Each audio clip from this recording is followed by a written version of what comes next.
ജീവിതവും കുരിശുമരണവും ഉത്ഥാനം വഴി മനുഷ്യരെ സാധ്യമാക്കിയ ഈശോനാഥൻ സ്വർഗാരോഹണത്തിന് മുമ്പ് തന്റെ ശിഷ്യരെ വിളിച്ച് പ്രേക്ഷിത ദൗത്യം ഏൽപ്പിച്ചു. നിങ്ങൾ പോയി എല്ലാ ജനതകളെയും ശിഷ്യപ്പെടുത്തുവിൻ. പിതാവിന്റെയും പുത്രന്റെയും പരിശുദ്ധാത്മാവിന്റെയും നാമത്തിൽ അവർക്ക് ജ്ഞാനസ്നാനം നൽകുവിൻ. ഞാൻ നിങ്ങളോട് കൽപ്പിച്ചവയെല്ലാം അനുസരിക്കുവാൻ അവരെ പഠിപ്പിക്കുവിൻ.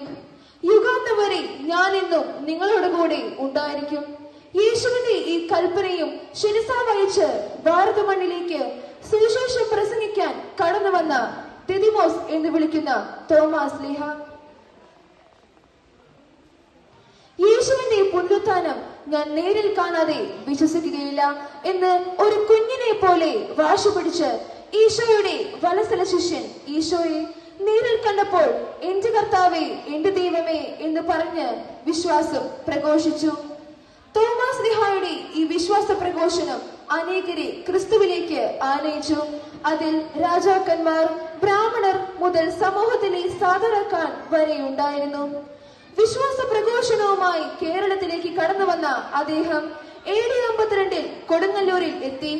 കേരളത്തിൽ അദ്ദേഹം 7 പള്ളികൾ സ്ഥാപിച്ചു. മൈലാപ്പൂരിൽ വിശ്വാസം പ്രഘോഷിച്ച സ്ലീഹ കുന്തമുനങ്ങളാൽ രക്തസാക്ഷിത്വം കൈവരിക്കുകയും ചെയ്തു.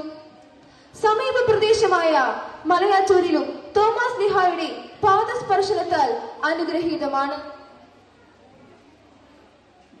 നാം നോമ്പുകാലത്ത് ഈശോയുടെ കുരിശിന്റെ വഴിയിലൂടെ ദാതാത്യം പ്രാപിച്ചുകൊണ്ട് ഈ സ്ലീഹായുടെ അനുഗ്രഹം പ്രാപിക്കാൻ മല കയറുന്ന പതിവുമുണ്ട്.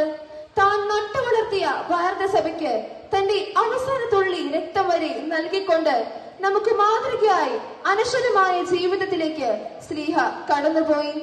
തോമാസ് ലീഹ തെളിച്ച വിശ്വാസം മുറുകെ പിടിച്ച് യേശുവിനായി നമുക്ക് നമ്മെ തന്നെ സമർപ്പിക്കാം. സുവിശേഷ വെളിച്ചം നാടുമൊഴുകെ പരക്കാൻ തോമാസ് ലീഹായുടെ മാധ്യസ്ഥം നമുക്ക് തേടാം. തോമാസ് ലീഹായോട് ഏറ്റുചേർന്ന് നമുക്ക് പറയാം, എന്റെ കർത്താവേ, എന്റെ ദൈവമേ.